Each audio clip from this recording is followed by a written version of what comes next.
Chapter 23. The Bridge. Hot rain fell, loudly striking the canopy of trees, spattering down onto Caitlin.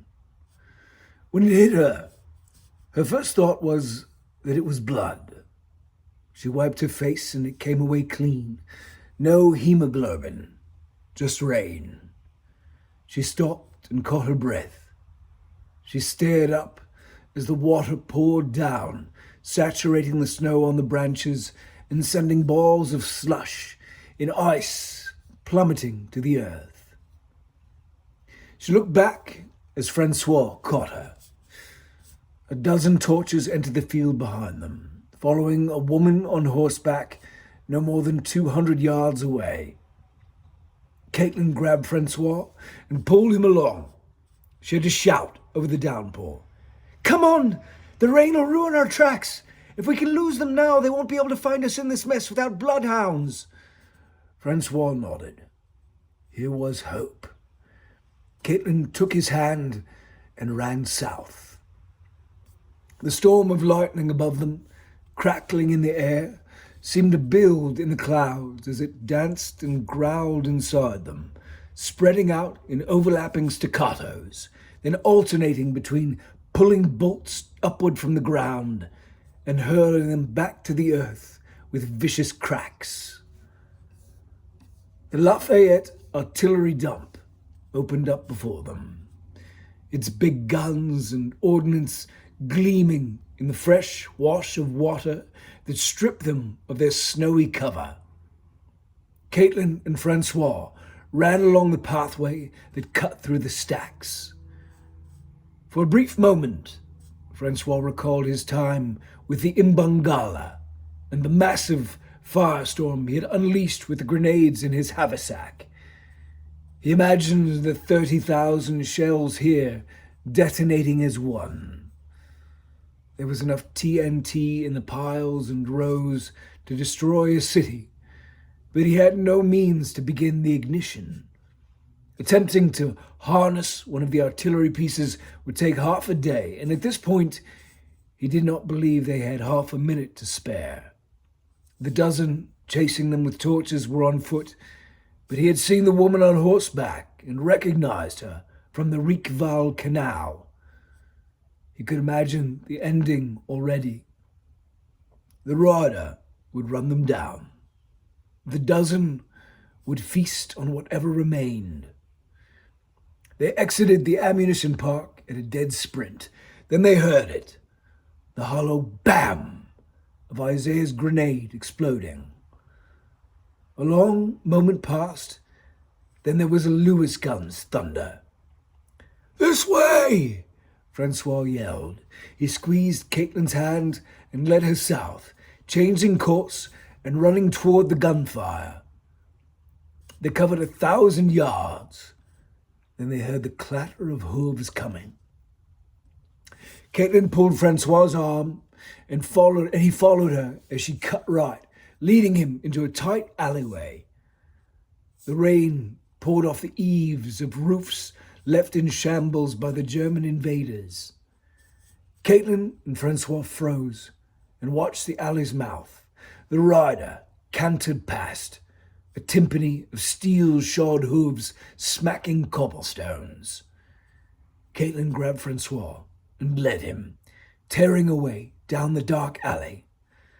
A burst of lightning revealed a lane ahead, opening up. As they neared the intersection, another strike lit the swollen, raging water of the canal right before them, running high above its containment and onto the adjacent path. The mule path was already half flooded. As they came out onto it, more lightning played across the sky, revealing pieces of the street itself, undermined by the violent wash of water, already sagging and being sucked into a canal that had not been built to withstand a surge of this magnitude. The resounding roar of the MG drew their eyes. Less than 100 yards east of them, lightning illuminated arches supporting a stone bridge, the wet, dark green steel of the tank rolling across it and the silhouette of the MG's triggerman perched atop its rear, firing in bursts back across the span. Caitlin took one look back down the alley. She saw the woman on horseback turn into it and begin to gallop toward them. "Come on!" she yelled. Caitlin let go of Francois' arm and ran, sprinting toward the bridge with Francois just behind her. Chunks of the mule path collapsed and fell away into the burgeoning flash flood. The water roaring past and the crashing thunder drowned the MG's report, but Caitlin still saw intermittent muzzle flashes as the tank reached the other side.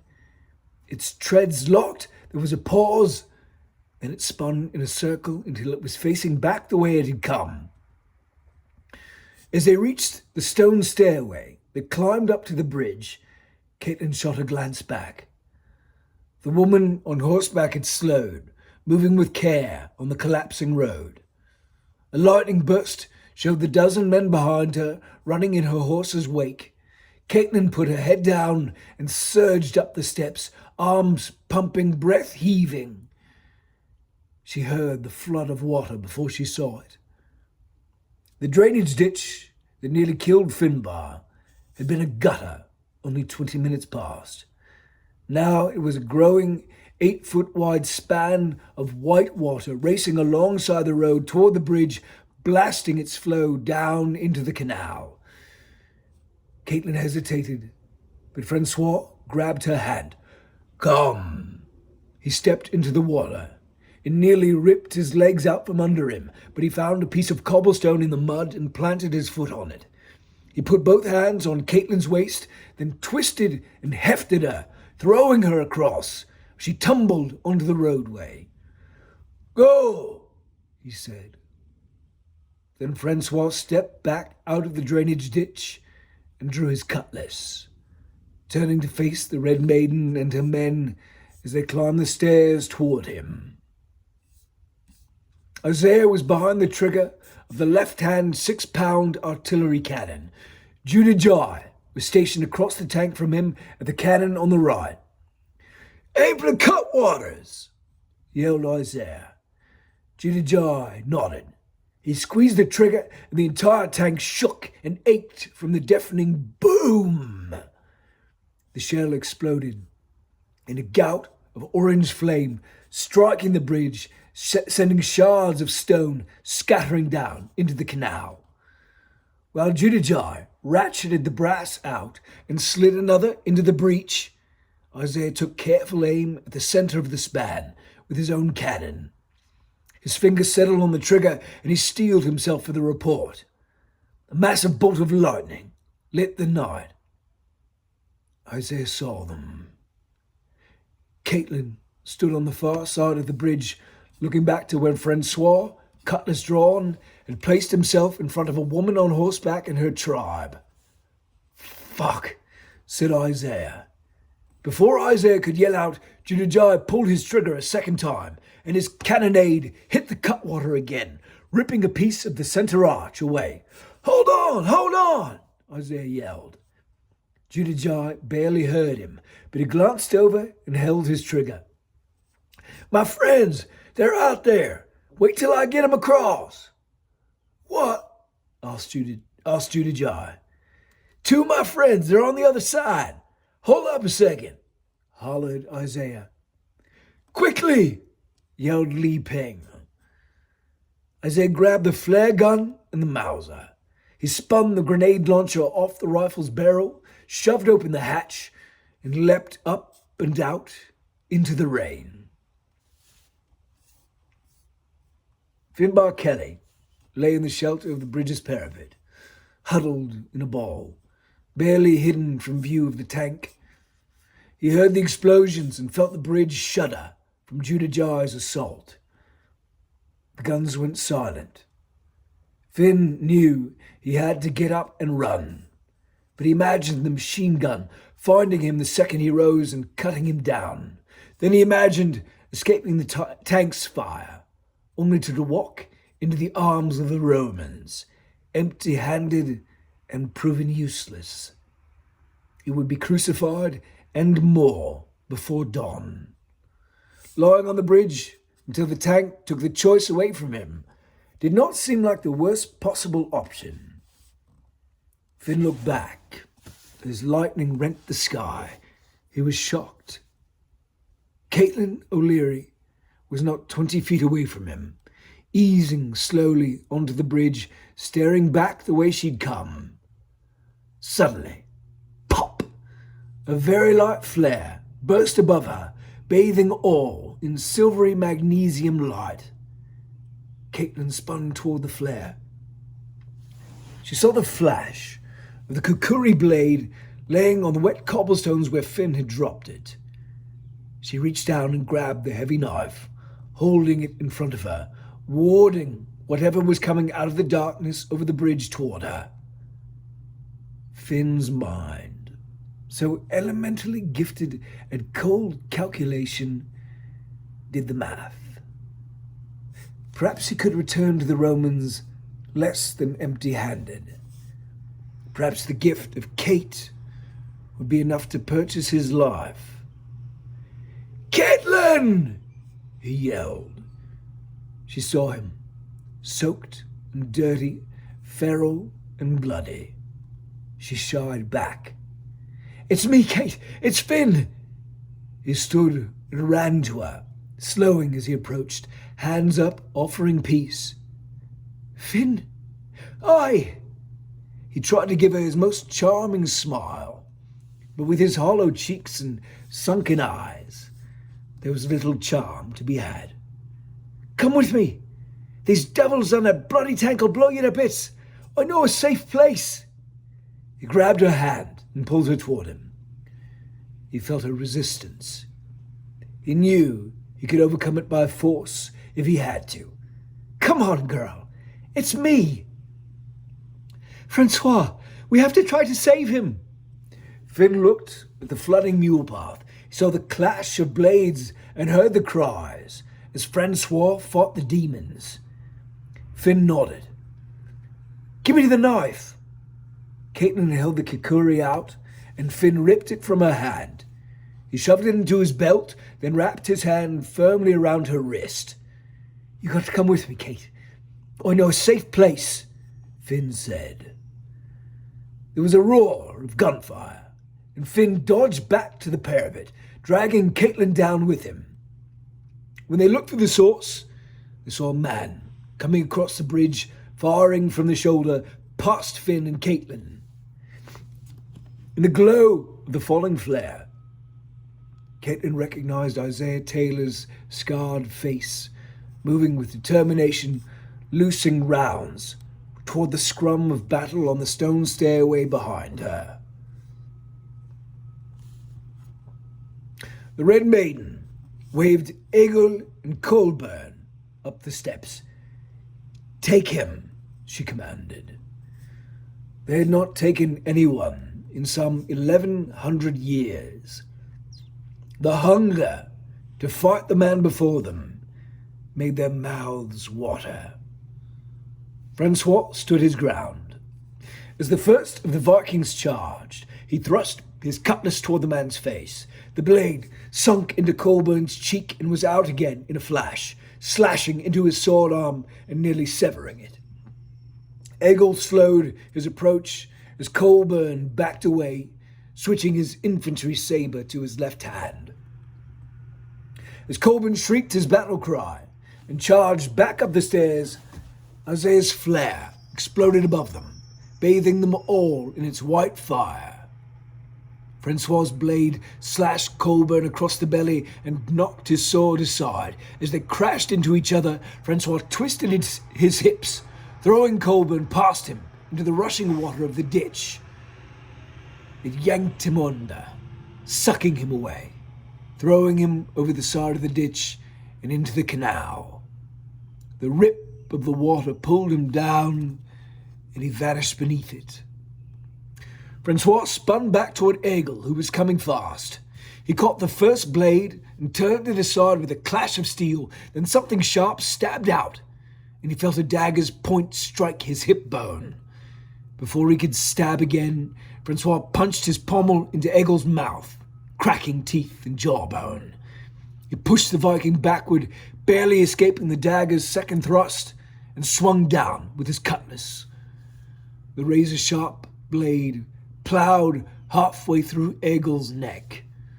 Francois wrenched the cutlass free and shoved Egil again, sending him tumbling down the steps toward his fellows. Francois eased up, testing the strength of his injured hip. He watched the Red Maiden's men spreading out to hit him en masse. Francois took a calming breath and flexed his sword hand. He would not go down alone. Suddenly, the Red Maiden's mount, Joshua, shrieked and reared up as Isaiah's bullets zipped through the air, striking him in the chest and neck, immediately followed by the semi-automatic rifle's report.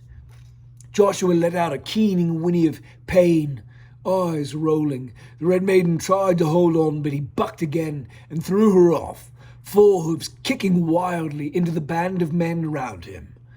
When Joshua reared again, his back legs slipped out from under him, and he collapsed sideways into the rushing canal, dragged downstream and under, disappearing in the roiling spray.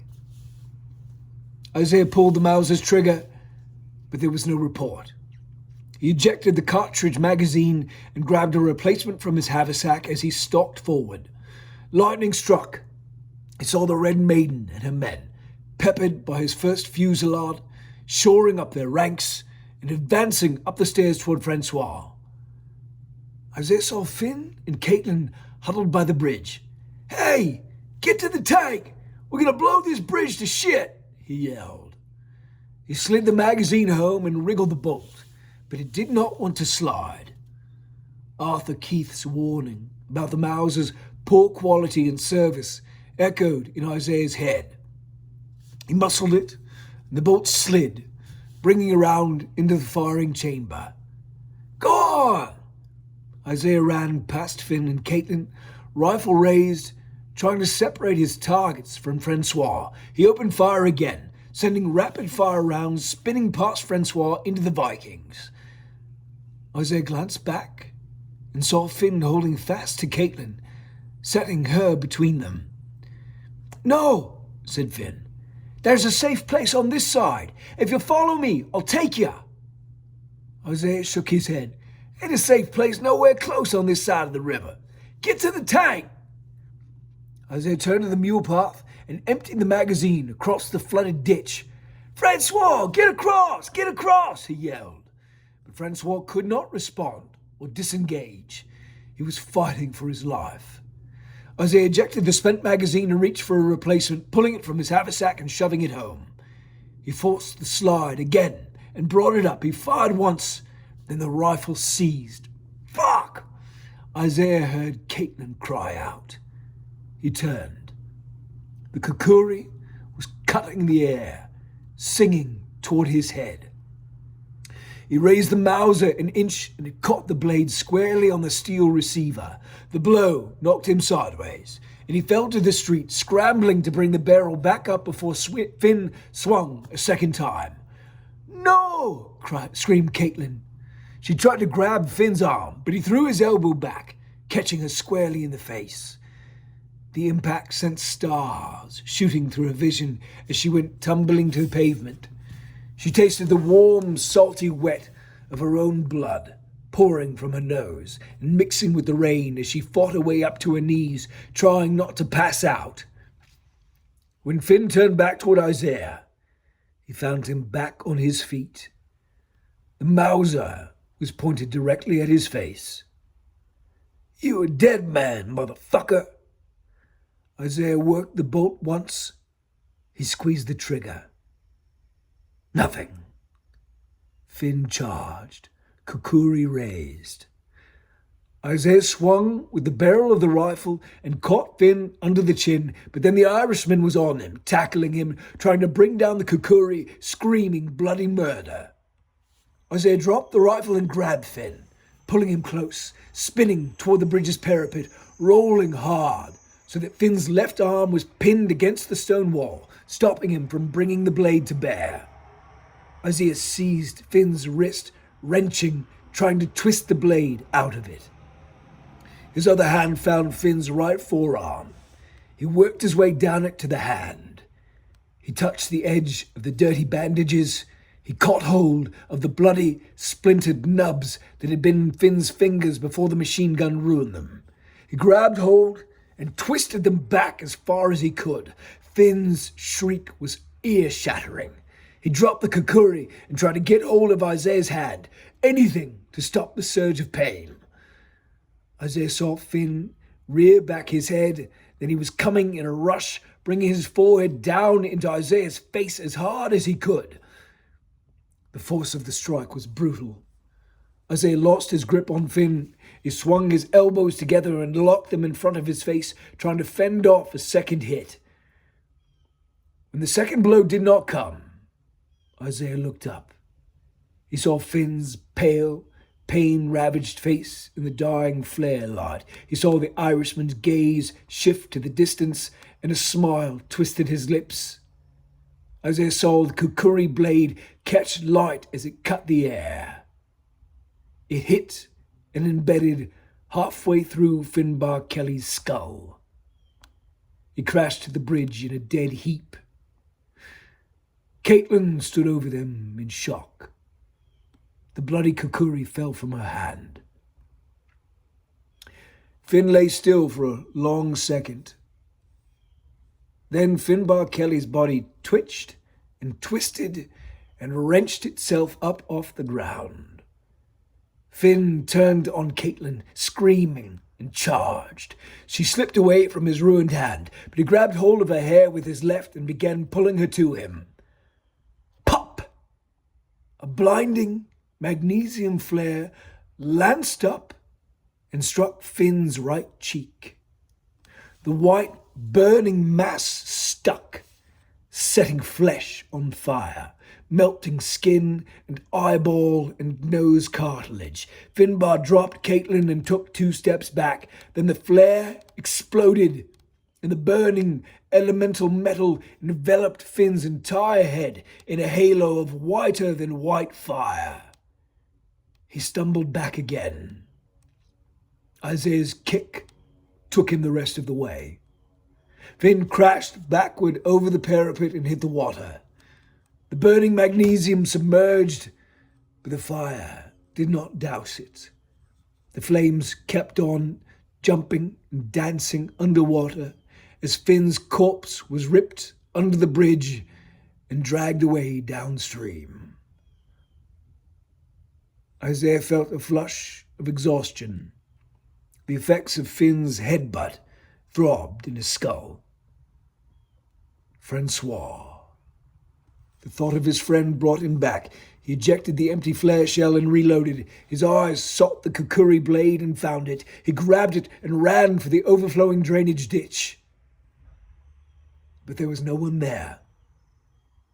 Across the now 12-foot wide flow of white water, there were 2 ruined dead men at the top of the stairs, savaged past use by Francois's cutlass. But of Francois and the Red Maiden and all the rest of her men, there was no sign. Isaiah backed away. Something drew his eye to the road that ran from San Quentin to the bridge. Movement in the dark, 100 yards away. He aimed the flare gun and fired. Pop! It exploded above the first rigid ranks of thousands of dead Romans marching toward them in lockstep. At their head was a man on horseback.